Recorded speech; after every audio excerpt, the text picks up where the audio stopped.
everything you're about to see is real. These towns exist, people lived there, and some of them are still standing today. They're not movie sets or urban legends created for entertainment. They're places where history went wrong, where fear took root, and where the atmosphere still feels off the moment you arrive. This countdown explores the creepiest small towns in the US. The stories don't get older. They get closer to the present. Because the scariest places aren't always abandoned. Sometimes they're still breathing. Moonville, Ohio, the tunnel that won't feel empty. Moonville isn't a town you visit so much as a town you find. What's left of it swallowed by woods near Lake Hope. The real star is the Moonville Tunnel, a brick mouth in the hillside that once carried trains through Appalachian, Ohio. Today it's a hiking destination, but the vibe changes the moment the daylight thins. People come for the ghost stories, lantern lights that aren't there, footsteps with no owner, voices that don't match the group you came with. The eeriness works because the setting is already cinematic. Deep forest, long tunnel, no nearby houses, and the sense you're trespassing on something forgotten. Historically, the tunnel was a railroad structure from the 1800s, tied to the vanished mining town of Moonville, and it's now recognized as a public site by Ohio's Natural Resources Agency. That official stamp makes it creepier. This isn't a haunted house attraction. This is an actual place people walk into on purpose, hoping the darkness gives them a story to take home. Lilydale, New York, the town where the dead have a schedule. Lilydale looks peaceful, trees, cottages, quiet roads, until you realize the whole town exists for one purpose: talking to the dead. It's one of the most famous spiritualist communities in the US, operating since the late 1800s, and it openly promotes mediumship and spiritual healing. That's what makes it horror movie perfect. Everything is normal, except the premise. Visitors can attend readings, watch public demonstrations, and walk through a place built around the idea that the unseen world is close, maybe too close. And it's not just a small curiosity. Major outlets have described it as home to dozens of mediums drawing thousands of seekers. At night, Lilydale feels like a set. Porch lights glowing through leaves, Victorian silhouettes, quiet footsteps on gravel, and the uneasy thought that your own grief could be used like a key. Even if you don't believe in spirits, the town's belief is intense enough to create a mood, like you've entered a community with different rules, where the boundary between comfort and obsession is thin, and the air is full of messages you can't verify. Dudley Town, Connecticut, the no trespassing ghost town. Dudley Town is the kind of place horror movies love because you're not really allowed to go there. It's an abandoned settlement in a wooded area of northwestern Connecticut, and today it's infamous for legends of a curse and paranormal activity. So infamous that the site has a long history of trespassing issues and warnings. The story works like this. A town fades, the forest reclaims it, and rumors move in. People say those who lived there suffered tragedies, madness, deaths, disappearances, until the place emptied out. Whether the darkest parts are folklore or not, the physical setting does the heavy lifting. Dense trees, uneven ground, moss, shadows, and the feeling that you're being watched by something that doesn't want you there. And the scariest horror detail is real. Abandoned places attract vandals, curious explorers, and accidents, so the town becomes dangerous in a grounded way. Dudley Town is the Connecticut version of the classic warning. If a place is famous for being forbidden, someone will always go anyway.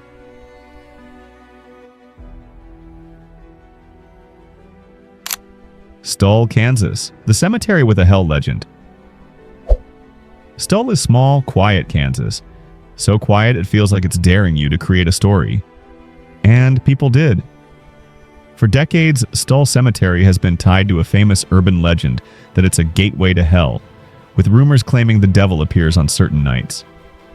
That legend has been repeatedly debunked and exaggerated, but that's not the point. Horror doesn't need proof, it needs atmosphere. In Stull, you've got a rural cemetery, darkness so deep it looks solid, and the psychological effect of arriving already primed to be scared. The best horror movie detail is how the myth spread. It shows how a normal location can become haunted through storytelling alone, until the place has a reputation bigger than its population. Even if nothing supernatural happens, you still leave with the feeling that you were standing on a rumor so old it became a landmark. And in horror, that's enough. Eureka Springs, Arkansas, a beautiful town with a rotten secret. Eureka Springs is charming, historic buildings, winding streets, a storybook look, right up until you meet the town's most infamous crown jewel, the 1886 Crescent Hotel. It's marketed as America's most haunted hotel, but the truly disturbing part is its documented history as a fraudulent cancer hospital in the late 1930s under Norman Baker, a notorious medical con man. That's what makes it horror movie material. The evil isn't a ghost, it's what humans did in that building. The hotel itself leans into the haunting reputation, but the real chill comes from imagining desperate patients arriving with hope and leaving with nothing. The setting is perfect. A grand hotel on a hill, long corridors, old stone, basement spaces, and history you can't scrub out. In a horror film, the twist would be that the spirits aren't the threat, the memory is. And in Eureka Springs, the memory has an address. Dudley Town, Dark Entry Forest, Connecticut, when the woods become the villain. Yes, Dudley Town returns on this list because the town is only half the nightmare. The other half is the forest around it. It's sometimes described as part of Dark Entry, a name that sounds like it was written for a screenplay. Officially, it's an abandoned settlement known for trespassing problems and a heavy folklore layer. Here's why it feels like horror. The environment turns navigation into anxiety. Trees block the sky. Sound gets muffled. You lose your sense of distance.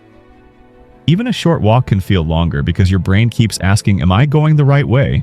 And why does it feel like I'm looping? In a city, fear is crowded. In these woods, fear is empty, wide enough for imagination to sprint. The legends of a curse function like a psychological trap. Once you've heard them, every snapped twig becomes evidence. And once you've stepped into a forbidden place, your guilt becomes its own haunting.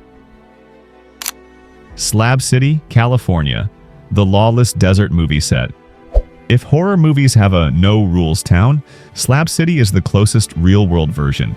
An off-grid desert community built on the leftover concrete slabs of a former military installation area, known for its transient population and DIY survival vibe. Nearby is Salvation Mountain, a massive hand-built folk art landmark created by Leonard Knight that became an unofficial symbol of the region.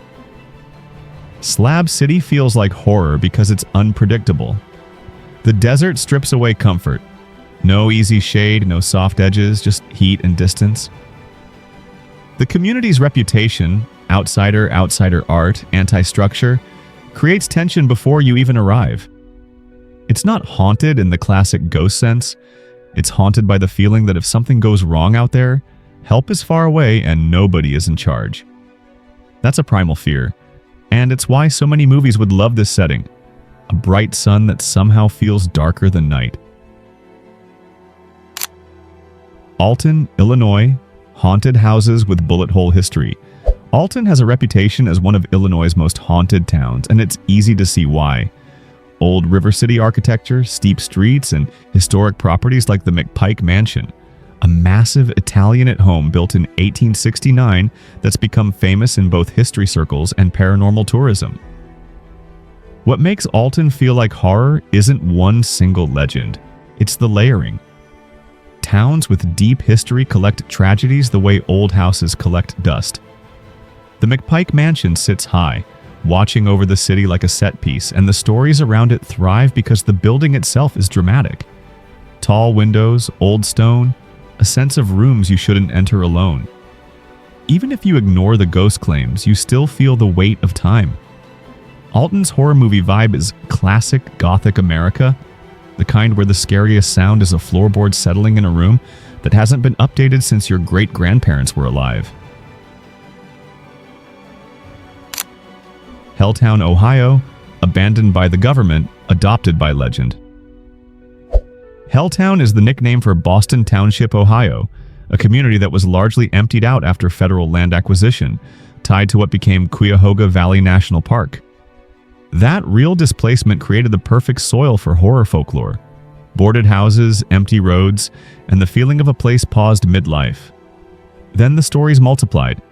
Satanic cult rumors, phantom buses, crybaby bridge tales, because abandoned places beg for explanations.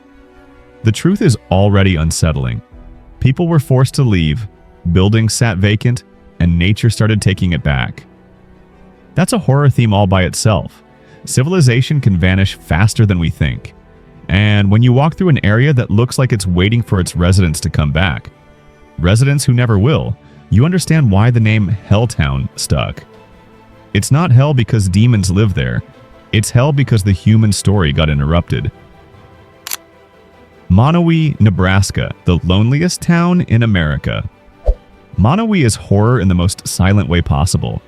It's famous for having one resident, Elsie Eiler, who has served as mayor, clerk, and even librarian, because there's literally nobody else. Guinness World Records has covered her story as the sole inhabitant of the smallest population incorporated town. That's not boo horror. That's existential horror. A whole town reduced to one heartbeat.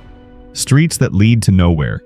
A bar that can be open and empty at the same time. A library built as a memorial. The scariest thought isn't a ghost. It's imagining the last day before it became one person quiet, and what it feels like to keep a town alive through paperwork and willpower alone.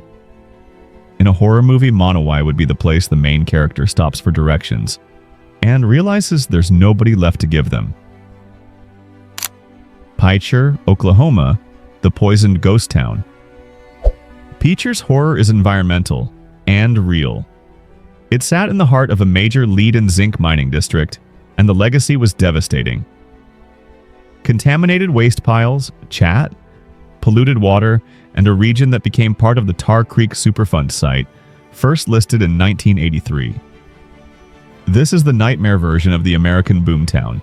Wealth arrives, resources get extracted, and what remains is toxic enough to push people out. Picher became nationally known as residents relocated and the town emptied. The landscape itself looks post-apocalyptic. Piles of pale mining waste, empty lots, and the sense that the ground has been permanently altered. And here's the horror movie twist. Even after people leave, the contamination doesn't. The town becomes a warning sign with a zip code. Picher feels like a horror film because it proves the villain doesn't need a face. Sometimes the villain is what we leave behind. Bodie, California, preserved like a crime scene. Bodie is one of America's most famous ghost towns, and it doesn't just look abandoned. It's intentionally kept in arrested decay, meaning California preserves it as is. Weathered buildings, old interiors, and the uncanny sense that the residents stepped out and never returned. That preservation choice makes Bodie feel like a horror set dressed by reality. You can peer into rooms still stocked with objects, as if the town is waiting for hands that will never open those drawers again. Some visitors talk about a curse tied to taking artifacts, and while that's folklore, it fits the mood. The place feels like it wants to remain untouched. Wind makes it worse because in a silent street, wind sounds like movement.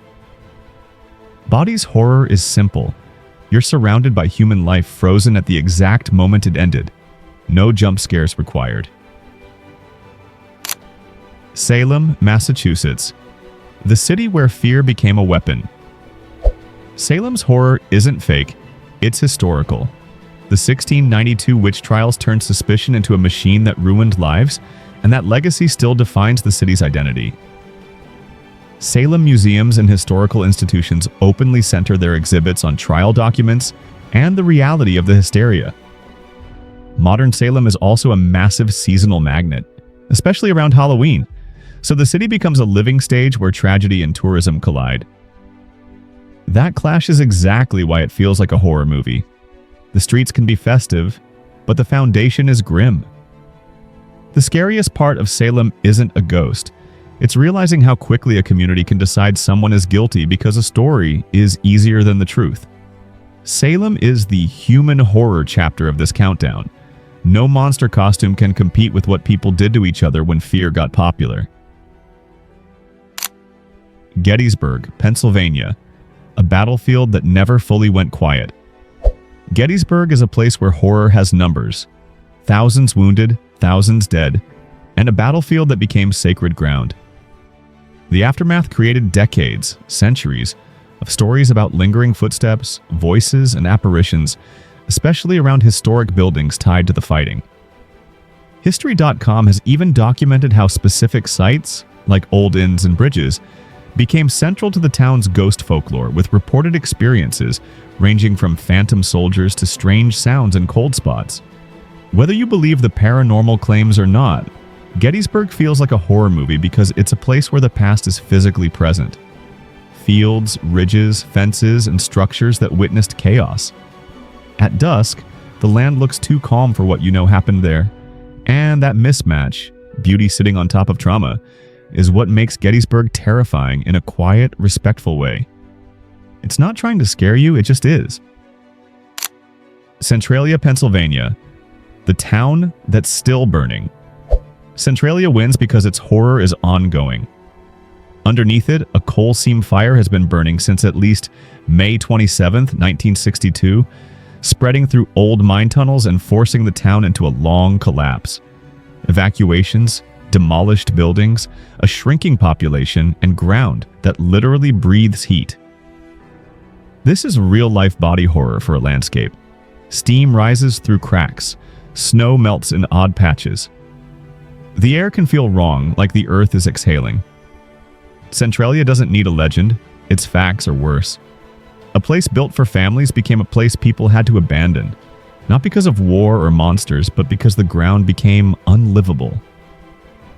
The scariest detail is the timeline. Decades have passed and the fire is still there, an invisible, relentless force beneath the streets. In a horror movie, the town would be cursed. In real life, it's simply burning. And that's somehow more frightening. If these towns felt like something straight out of a nightmare, the next one goes even deeper. Click on The World's Wildest Slums, Where Rules Don't Apply, a raw journey into places so intense, chaotic, and real that they make these haunted towns feel almost quiet. Don't forget to like, share, subscribe, and keep learning as we explore the strange side of our world with Oddly Abroad.